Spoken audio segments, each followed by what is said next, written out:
Today is the day the Electoral College votes will be counted in a joint session of Congress. There are videos already emerging of Republican senators being questioned by many Trump supporters on the ground in D.C. Ladies and gentlemen, take a look at this massive photo from Sonia Karkache on Twitter. Washington, D.C., 35 minutes ago. It's going to be biblical. This photo was posted yesterday, but as you can see, it has nearly 12,000 retweets. Look at that massive sea of people not wearing any red hats, because this photo is not from yesterday, 35 minutes before it was posted. It's from 2018. It's the March for Our Lives event.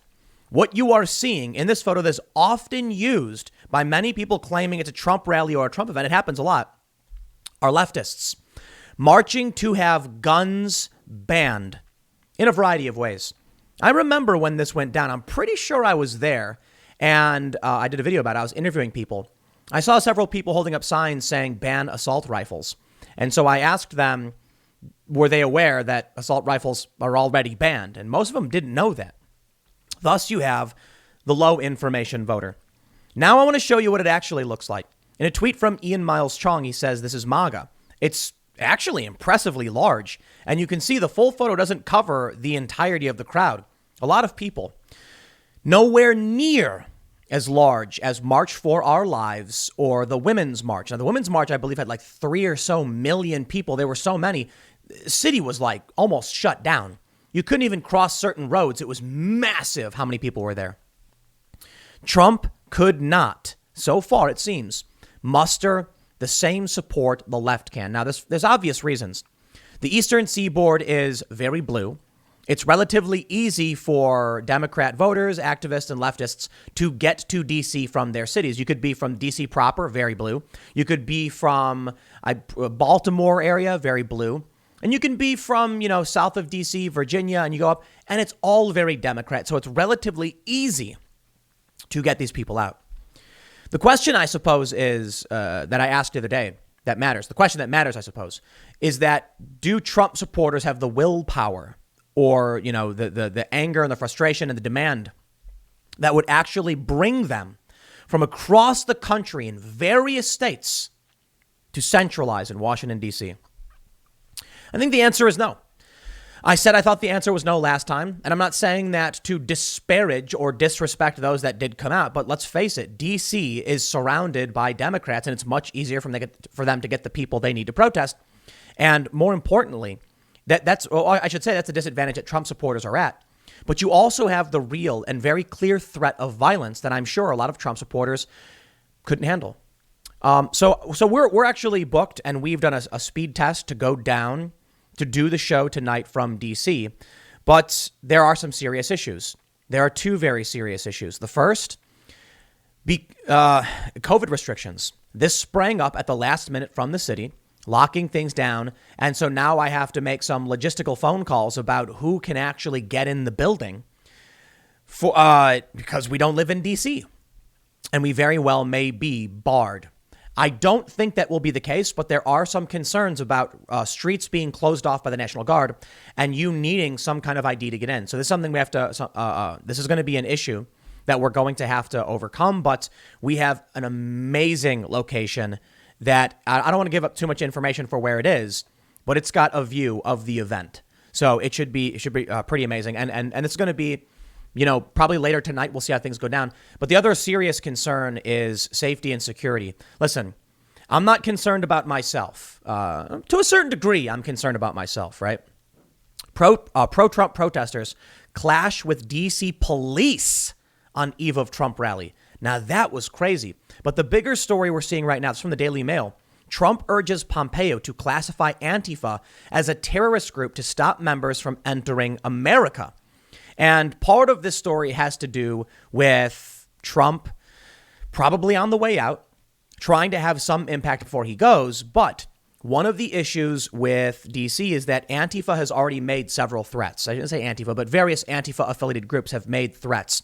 There's already been clashes and violence. Here's the deal. For my show, it's not just me. There are other people who work for me and my company, and their concerns about safety and security and what we can provide. So it may just end up being me going by myself and setting up in the hotel and having some other people who are already on the ground come and assist. We'll have to see how things go. But so far, it seems like we'll be hitting the road at a certain point. We'll see if it plays out positively. But more importantly, and this is going to, I know this will just make a lot of people on the right angry. Is it going to have an impact? Is this event going to matter? Let me tell you something. This photo is amazing, but no, I don't think it will. Now, Trump has said he wants people to be there for the protest. He's going to be issuing remarks at a certain point. I believe by the time this video goes up, because I do have to record before I publish, they'll be starting the congressional process. And I believe then the protesters and Trump supporters will make their way around D.C. We'll see how it goes. And so my goal is to make it down there and interview people who are at the event, talk to them about how they feel. But if that isn't the case, we're going to have people from the event. Well, if that isn't the case, we're going to do our show as normal with, we'll see. We want to get some people from the event because we're not too far away as it is, but we're fairly far. So it's all logistical issues. Well, here's what happened last night. And this is the bigger consideration. And then we'll talk about Trump, Antifa, and terror and all that stuff. The New York Post reports protesters clashed with police in Washington, D.C. Tuesday night as tensions flared on the eve of planned rallies by supporters of President Trump to contest the scheduled certification of the president's election loss. Videos posted on Twitter show police holding back crowds of pro-Trump protesters and using pepper spray. This is crazy. I've not seen conservatives and the right get on the ground and fight with cops. It's happening more and more. I'll tell you what I think might happen. Here's my prediction. When Donald Trump won in 2016, Republicans had everything, okay? Republicans had it all. But the establishment didn't do anything. That you had, whatever. You had the Democrats in the minority in the Senate and the House, and Trump won the presidency. And nothing could get done. They couldn't fund Trump's wall. They wouldn't support him. Then the establishment started to lose. And in 2018, many establishment Republicans fled and Democrats took back the House. Then you get 2020. Here's what I think is going to happen. It's going to be much the same. I think now that Democrats have won everything, as is predicted, they're not going to get anything done that the populists want. The establishment will obstruct. They won't go after Trump. The states might, but they won't. And then in 2022, Republicans will take back the House for a variety of reasons. And here we go. It is the mirror inversion of the past 4 years. Trump supporters saying, Trump can still win. It's not over. It's not the same as with Hillary because Hillary did concede, but you had other people fighting basically for her. Seems like we're running into some kind of like mirror dimension because now you've got pro-Trump protesters clashing with cops. And to me, that is absolutely nuts. They say another clip shows a line of cops seemingly taking a woman into custody, while at least 2 other Trump supporters seem to scuffle with the officers, but back up when the cops use pepper spray. In another video, the Twitter poster said a woman at the site was left bloodied. Protesters at another location are seen gathered in a large crowd and chanting F Antifa, the clip shows. Some were wearing red hats bearing the president's name, while others waved Trump flags. D.C. police this week braced for unrest on Wednesday, when Congress is scheduled to certify the results of Vice President Biden's win over Trump. But Trump has refused to concede the race and continues to maintain that the election was rigged against him, prompting him to hold a rally in the city and hundreds of his supporters to converge in the Capitol. National Guard troops have been called into the city to help police in anticipation of clashes between anti-Trump protesters and the Trump demonstrators. So I'll tell you this, listen, it's big. A lot of people are down there. It's going to be a lot of fun for a lot of people. I know people who are already there. It'll be interesting. And for the most part, it doesn't look like there's enough people to actually cause any, serious trouble. So I think we'll be down there at some point, and I'll send out some tweets. But we got some people down there already doing internet tests, and we're going to have to try and duct tape together a remote studio. So it's going to be interesting if we can pull this off properly. Normally when we plan for stuff, we're not like when I travel and we do shows, I'm not doing the full multi-guest, multi-camera podcast, but I think we have a way to pull it off. So fingers crossed. It's going to be tough, but we'll see how things play out. Here's where it gets interesting. Trump is trying to, at least before he goes, get Antifa designated as a terrorist group. And what this would do is stop Antifa from being able to come into the country. There are photos out of, say, Syria and Turkey where you've got people holding up Antifa flags. That's the kind of stuff Trump is trying to bar from the U.S. I would say, based on the actions Trump has taken in the past couple of days or so, he knows he's out. He knows it's done. A lot of people seem to think he's going to stay in. And at a certain point, you know what, man, I'm not surprised that there are fair weather fans who jump ship and don't want to watch my videos or listen to my content. I said it before. I will say it again. During Occupy Wall Street, I had these leftists cheering for me, providing me with security and saying that I was the great new journalist. And now here I am providing much similar commentary. Granted, the difference was I was on the ground before. And when I would call out the lies from the mainstream media, as I've always done, even way back in the day, I get Republicans and Trump supporters who are happy. But now that it looks like Trump is on the outs, well, there's a lot of people who aren't happy. But for the most part, I will say it's like 90% people give thumbs up and support the videos and watch. But I do think most people just want confirmation bias. I have warned a long time ago, it's only a matter of time before the Trump supporters start turning on me and saying Tim's not a real journalist and he's spineless and all that stuff. And here we go.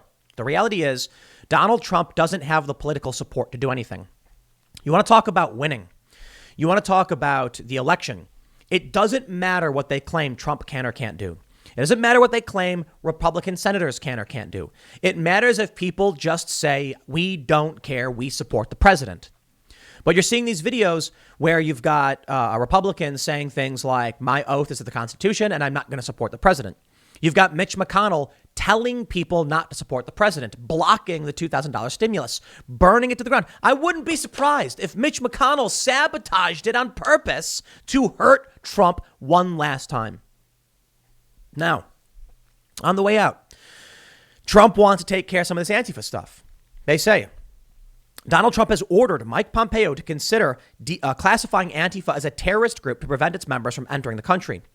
In a letter to the Secretary of State, Trump says that Antifa has been responsible for recent lawlessness, citing riots in Louisville, Kentucky and Portland, and says it has exploited tragedies to advance radical leftist, anarchist, and often violent agenda. Trump says he wants to restrict the movement of any migrants associated with Antifa in light of federal laws that restrict the entry of aliens associated with terrorist organizations. Tuesday's executive order comes as hundreds of right-wing rioters have descended on Washington. Rioters! That's a stretch. That word's doing a whole lot of work in that sentence.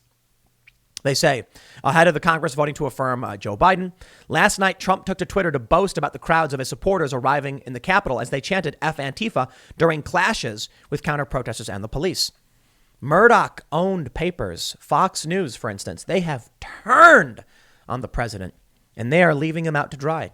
Will Mike Pence actually stand up and do anything to protect the president? I don't think so. The New York Times is reporting that Pence has said he doesn't have the power and he won't. He will not support the president. Trump tweeted, if Mike Pence has our back, then we will see yada, yada, blah, blah, blah. If, that's the important point. In reference to the Electoral College vote count, he said, if. I am telling you, I have said that I believe Mike Pence is going to very boringly just confirm Joe Biden. And that being said, I also say I'm wrong a lot, and I am.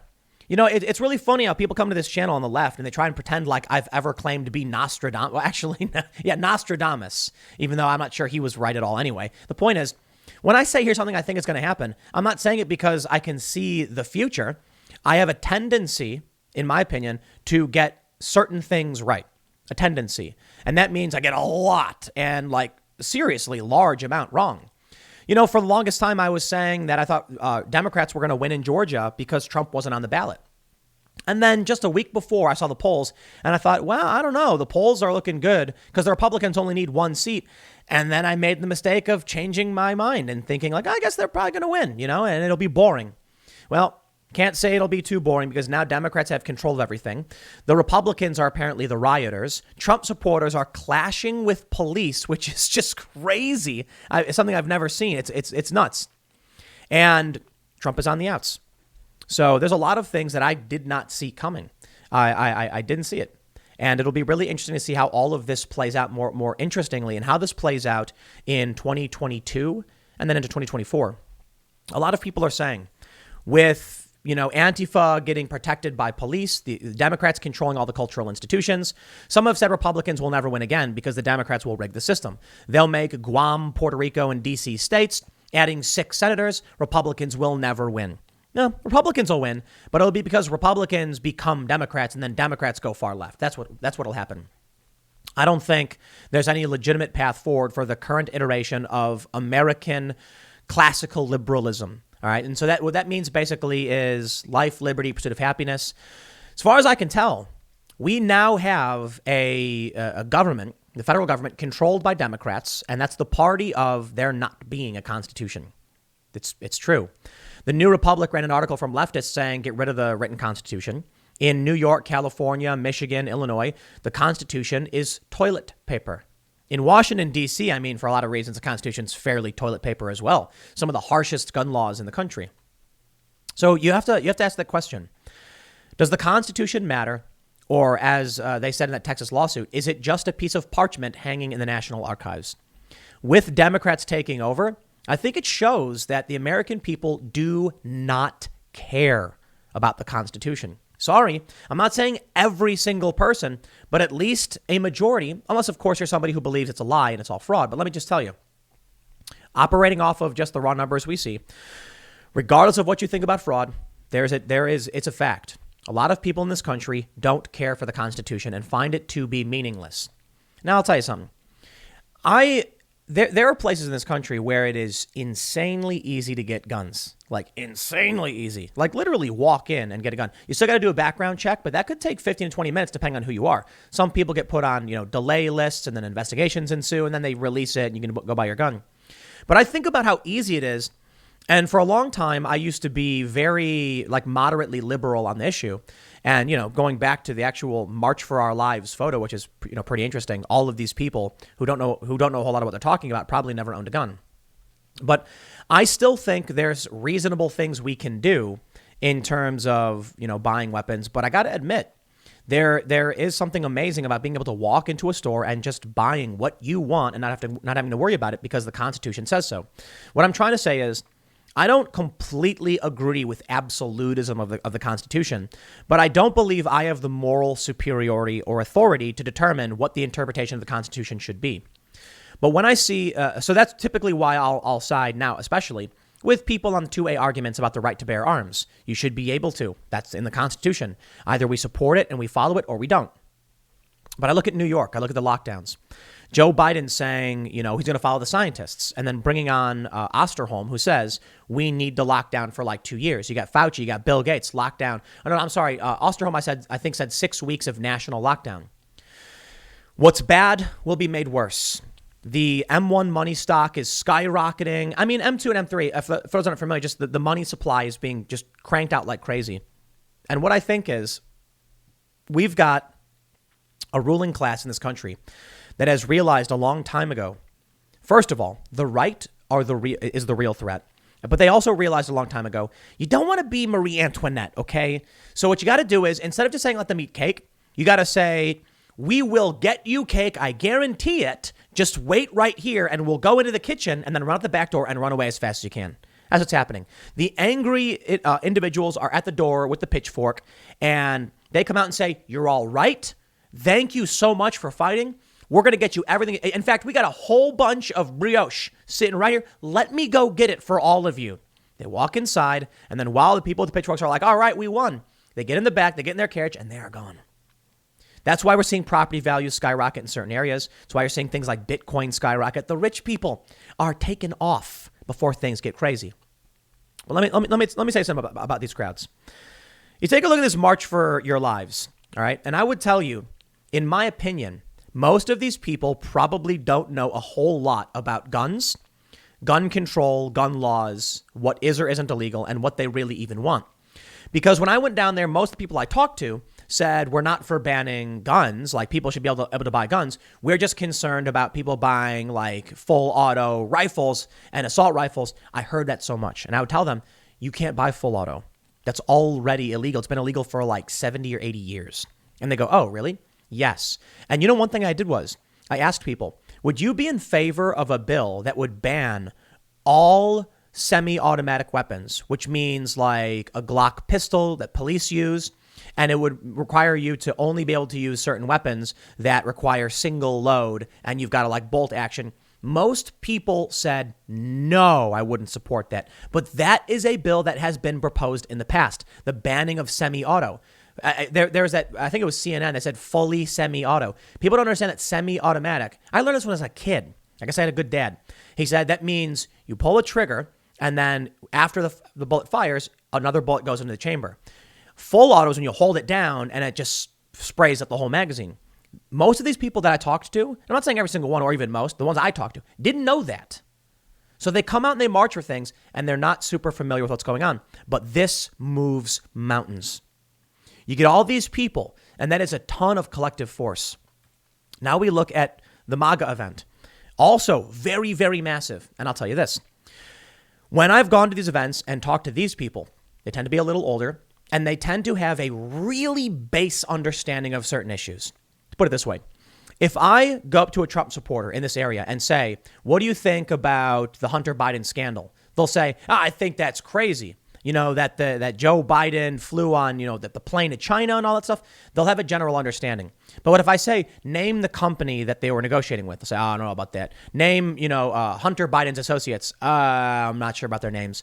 Name one thing, like name one person involved in the Ukrainian incident. And they'll be like, well, I know Joe Biden was there. They won't be able to give you specifics, but they'll have a general understanding of a thing that happened. When I go to leftist events and I say, why don't you like Trump? They say, because Trump is racist. I say, what has he done? Well, you mean, what has he done? He's racist. He said, that all Mexicans are, and then insult them. And he didn't. Now, this is the issue. I'm not saying that all of the leftists who have gotten march are ignorant. I'm not saying that they're stupid people. They just believe fake news from the mainstream media. For the most part, they'll tell you there's no Hunter Biden scandal. There is. And then you'll talk to a Trump supporter and they'll say Hunter Biden scandal. And you'll say, yes, that's true. It happened. And then a month later, the media comes out and says it happened. That should be proof enough for the generality I'm trying to explain. There's less people who are better informed and more people who are lesser informed. The Democrats prey upon those who don't understand what's happening. So I see my friends in Chicago who are screaming, we need stimulus, and they're cheering for Ilhan Omar saying $2,000 every month. And then I show them the money supply. I show them the federal debt to GDP. I show them the inflation, and they say, I don't understand any of that, nor do I care.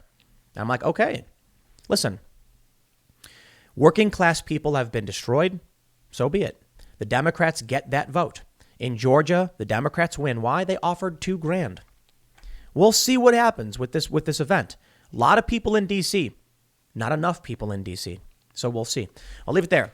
Next segment's coming up at 4 p.m. over at youtube.com/Timcast. It is a different channel from this one. We're going to see how the electoral vote count goes, and I will see you then at 4 p.m. Thanks for hanging out.